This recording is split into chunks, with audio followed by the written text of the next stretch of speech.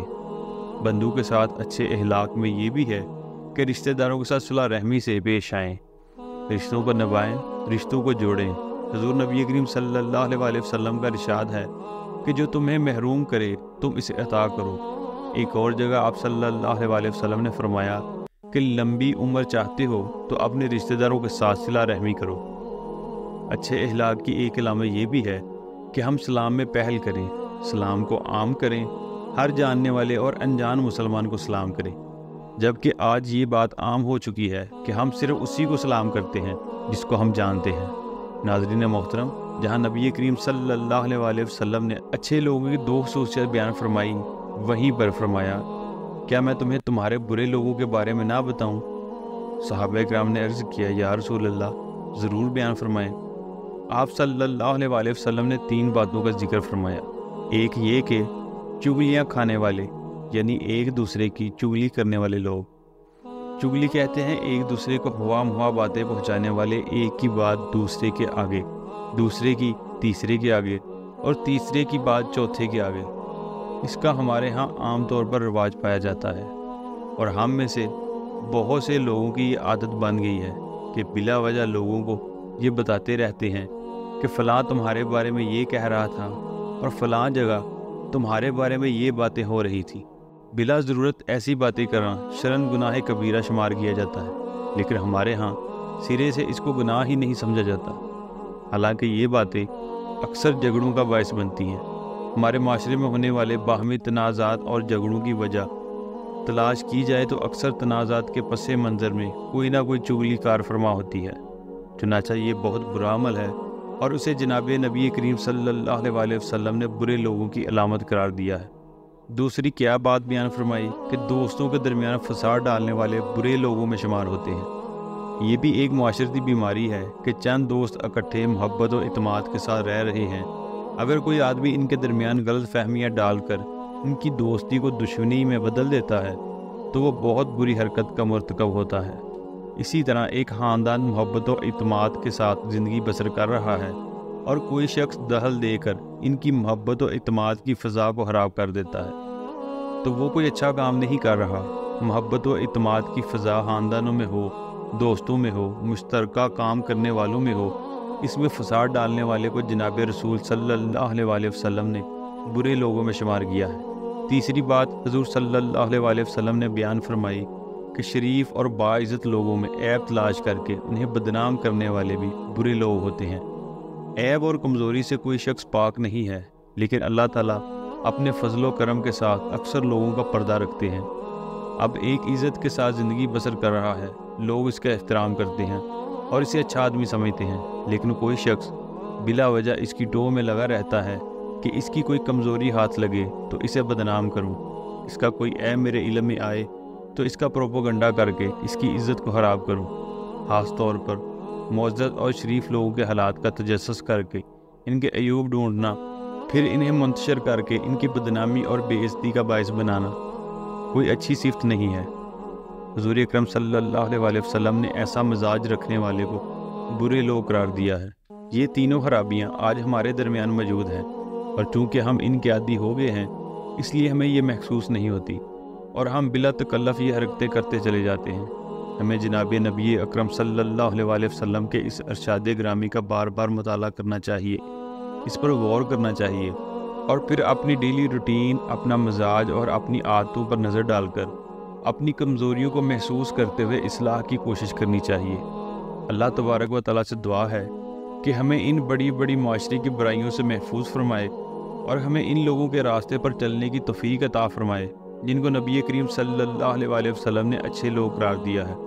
تمام مسلمان بہن بھائیوں سے درخواست ہے کہ ایک مرتبہ نبی کریم صلی اللہ علیہ وسلم کی ذات اقدس پر دل کی گہرائیوں سے درود و سلام بھیجیں۔ تمام احباب سے گزارش ہے کہ اللہ کے 99 ناموں میں سے ایک نام ضرور کمنٹ میں لکھیں۔ شکریہ۔